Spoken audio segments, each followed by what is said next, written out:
Magandang araw mga kakotsero. Ito na naman po ang inyong lingkod na si Jigs na magbibigay sa inyo ng giya ngayong araw ng linggo. Ngayon po, meron po tayong 7 magagandang karera at lahat may premyo, no? Baka magkadihaduhan at uulitin ko po itong aking giya ay pure review and analysis ko lamang at walang halong information.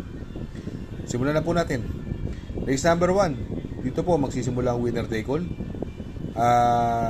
Rating based handicap system class 4, 42 to 56 split. Distance is 1,400 meters at dito po may 7 kalahok. Dito po first choice ko po rito yung numero 3 Iridescent, no? Sakay ni JT Sarate. Imported horse at alam naman natin may prebak 1.37 yan sa milya, no? Although ngayon lang po siya tatakbo ng 1,400 meters. Itong Bino Barbarino, last run, segundo po kay Resonant, no? Pero sa tingin ko, mas gusto ko si Iridescent eh. Ang second choice ko po rito, baka makachamba, baka ito mauna. Numero 1, Bayabel, sakay ni Uno Hernandez, no? Although hindi maganda, tinakbo niya ng Presidential Gold Cup po saan tinalo siya ni Don Julio sa mahabang distansya. Ngayon po, may exceed distansya, dito naman siya nag-iensayo. Maganda numero at kung mauuna, sa tingin ko baka mapahirapan niya rin yung mga imported na makakalaban niya. Sa tingin ko itong mahigpit na makakalaban ni Iridescent. Kaya dito po sa race number 1 ang pili ko po dyan. Doon ako sa numero 3 Iridescent. Panigundo ko naman po numero 1 Bayabel. Sa race number 2 dito naman po magsisimula ang pick 6, the 2025 Pilracom 3-year-old leg imported local challenge. Dito po mayroon po tayo siyam na kalahok. At ang distansya po rito ay ang punishing 2,000 meters, no? Dito po first choice ko po numero 3 Buzz Rocket coupled with reverse merger. Ito mukhang napansin ko medyo alam na ni Uno ang diskarte kay reverse merger eh. Nung una tinalo siya ni Anytime Anywhere eh. Pero nung sumunod na maglaban sila hindi na niya pinaporme eh. Malayo po siyang nanalo at plenty more to spare po ito. Marami. Although yung coupled entry niyang Buzz Rocket may panalo din po ito. Itong si Buzz Rocket sa Amerika po, no, tumatakbo pala to sa turf, no, damuhan, no. Si Buzz Rocket nanalo po yan, si Buzz Rocket doon. Nung tinalo po ni Anytime Anywhere yan, tersero po yan dumating si Buzz Rocket, segundo po si reverse merger, no, dikit-dikit lang po sila. Kaya itong dalawang tres na to, parehas may panalo po ito eh. Siguro ko maglalagay po ako ng second choice dito, no, kung sakaling magkaroon ng habulan at dahil mahaba ang distansya, siguro po isasama ko yung numero 9 Resonant, no, sakay ni Jackie GT Pabilik, galing sa panalo po yan.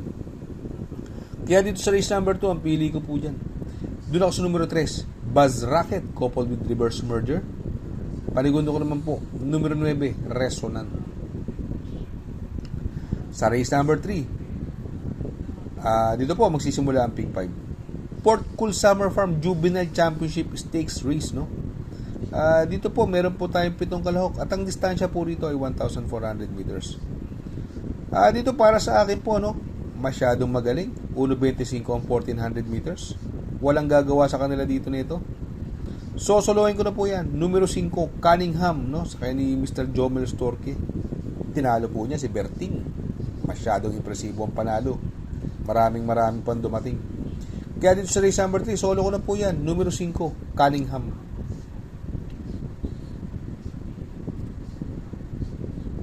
Sa race number 4, dito po magsisimula ang pick 4. Rating based handicap system, class 357 to 70 split. Distance is 1,400 meters at dito po may 6 na kalahok. First choice ko po rito, yung mauuna, numero 5, Daily Burn. Sakay ni Jackie Jan Alvin Gusi. Gamay niya ito at ito ibang klase mauna ito, si Daily Burn. Sa tingin ko mapapahirapan sila nito. Kung si Worshipful Master lang kayang-kayang unahan ni Daily Burn to.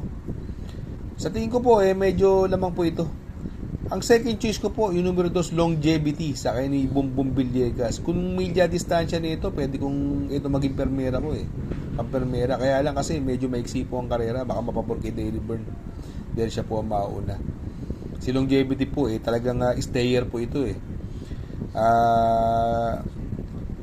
sa tingin ko manggagaling ito sa mga tercero o kwarto pesto. Baka makabuna ng area si Daily Burn.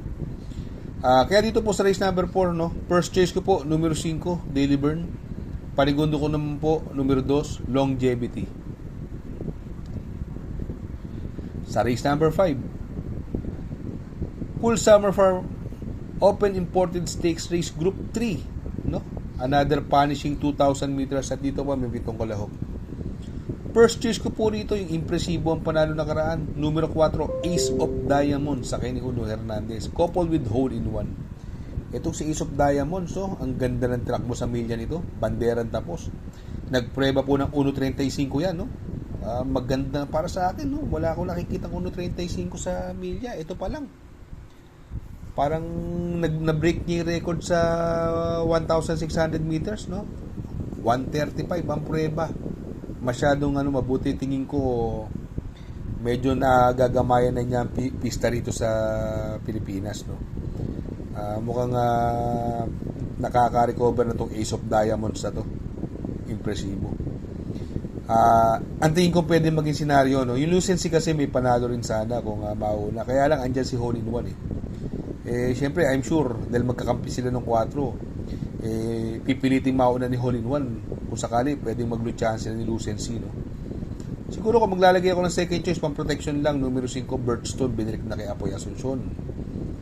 Magaling po kay Apoy Asuncion yan, Birdstone, kung sakali lang masisilat, no? Pero dahil nga sa impresibo yung Ace of Diamonds, sa tingin ko pwedeng solohin yan, Kaya dito sa race number 5, no, ang pili ko po dyan, numero 4, Ace of Diamonds, coupled with Hole in One. Panigundo ko naman po, numero 5, Birdstone. Sa race number 6, sa penultimate race, rating based handicap system, class 4, 42 to 56 speed. Distance is 1,400 meters at dito po may 6 na kalahok. First choice ko po rito, no, yung galing bakasyon at ang baba sa laban. Numero 5, Ninong, gamay ni Jomel Stork yan, no? At napakababa po sa laban ito. Ang worry ko lang galing sa bakasyon, pero kung ito nakatakbo lang siguro ito ng mga 2-3 takbo, tingin ko pwedeng suluhin kaya lang galing nga po sa bakasyon. Second choice ko po rito yung numero 2, Malibu Princess sa ni Mr. Joel Shego. Ito gamay na gamay ni Mr. Joel Shego yan, Malibu Princess. Maganda po protection lang po. Kaya dito sa race number 6, ang pili ko po, doon ako sa numero 5, Ninong. Panigundo ko naman po, numero 2, Malibu Princess. Sa race number 7, sa last and final race, rating based handicap system, class 5, 17 to 41 speed. Another 1,400 meter distance. At dito po may 7 kalahok. First choice ko po rito, numero 6, Summer Rule, no? Sakay ni Jackie A.M. Bupete. Ang galing ng tinakbo nakaraan po nito. Ang ganda ng pruebang tinakbo sa 1,400 meters. Nagprueba po ng 1.24. Talagang sa tingin ko mabuti ito. Summer Rule, no? Tingin ko nag-umeto tong kabayong ito.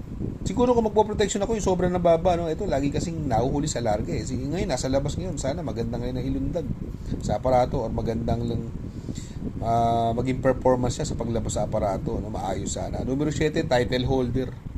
Sakay ni Mark Alvarez. Pang-protection lang po. Pero sa tingin ko kung makakabalita kayo, pwedeng suluhin yan Summer Rule Kaya dito sa race number 7, ang pili ko po, doon ako sa numero 6, Summer Rule. Panigundo ko naman po, numero 7, title holder.